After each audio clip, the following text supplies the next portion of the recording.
struggle of civil rights, the spotlight often shines on a few towering figures. But the movement was also shaped deeply and powerfully by women pastors and laywomen whose faith became resistant and whose resilience became history.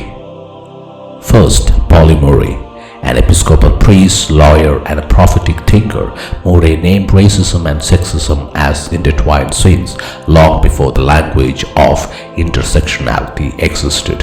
Her theological vision helped shape civil rights law and later feminist theology. For Murray, justice was not political convenience, it was sacred work.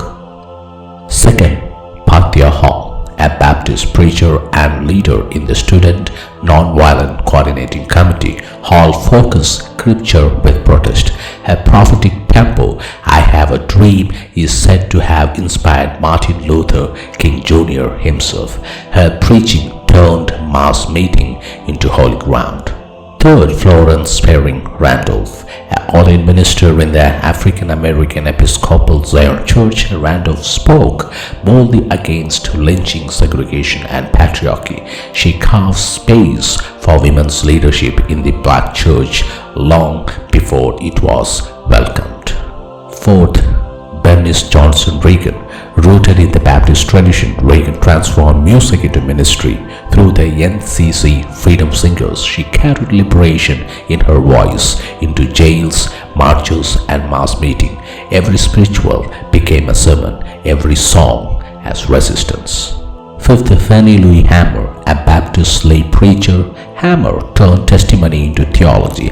Even after violence and imprisonment, her faith did not waver. She reminded Americans that suffering could speak truth, that courage could sound like conviction.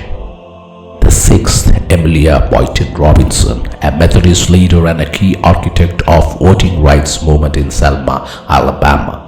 On March 7, 1965, Bloody Sunday, she marched for justice. State troopers attacked. She was beaten unconscious. The photograph of her lying on the Edmund Pettus Bridge shocked the nation and stirred its conscience. These women remind us the civil rights movement was not only led from pulpits, it was pastored through courage, song, suffering, and sacrificial faith. Remembering them is not optional, it's justice. Thank you.